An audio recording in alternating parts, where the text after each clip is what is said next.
很多人在选空调的时候呢，不知道该如何选择。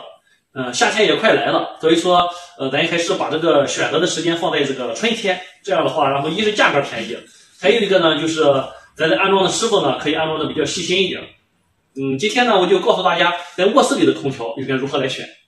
接下来的几分钟呢，我就从几个方面给大家讲的细一点，然后你来看一下，然后我给你推荐的这款空调可以不可以？咱光说干货不说废话。你像这样的空调，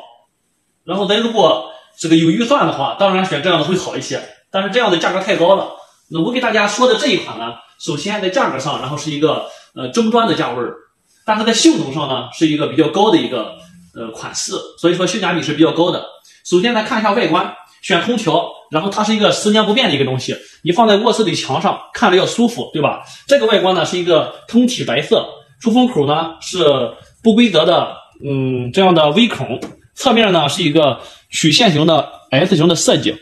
包括这个地方呢也是有出风口。这一款呢是在美的里边可以说是为数不多的可以从两侧也出风的这么一款空调。我们再来看一下它的舒适度。普通的空调呢，开机之后风口是45度往下吹，基本上是对着人吹的这么一个状态。所以说我们睡觉呢，经常有人会盖着被子开空调，这样呢其实又浪费电，然后还不舒服。第二天睡起来之后，喉咙发干，嗓子发沉，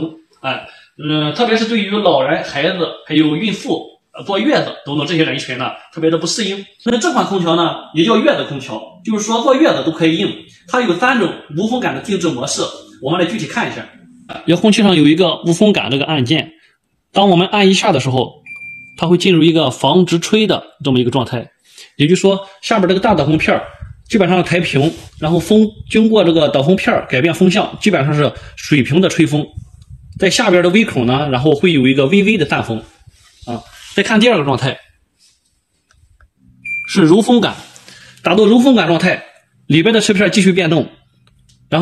后只留上边下边一道小缝，这样的话进一步将风柔化。上边和下边的风，然后都是经过这微孔打散之后才出来的风。在睡觉的时候呢，我们可以开到第3个状态，全无风感。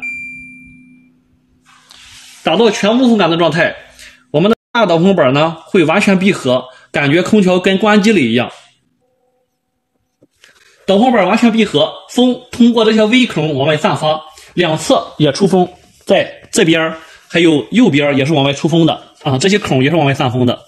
然后我们可以看到空调的状态，现在是一个开机的状态，显示屏正在亮着。不要以为空调已经关机了，在这个状态的时候呢，这个房间里就会特别的舒服，一点都不吹人。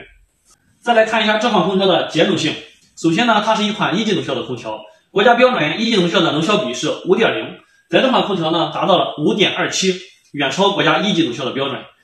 同时我们美的有专利的这个1晚1度电也就是说1晚上8个小时，这款空调呢仅需 1.8 度电，非常的节能还有我们这款空调呢，它这个自清洁特别的好。我们知道空调在使用了一段时间，除了玻璃网要清洗，里边的蒸发器也会非常的脏，因为里边容易滋生细菌，是一个潮湿的环境。所以说呢，我们这款空调呢，就根据师傅来清洗空调这种步骤来做了一个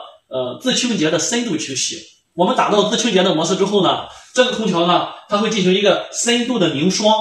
然后呢结霜剥离这些细菌和灰尘，剥离之后呢，再化成水流到接水槽里边，顺着水流到室外，然后进行一个56度长达30分钟的高温烘干消毒，对这个蒸发器这个表面进行这个深度的清理，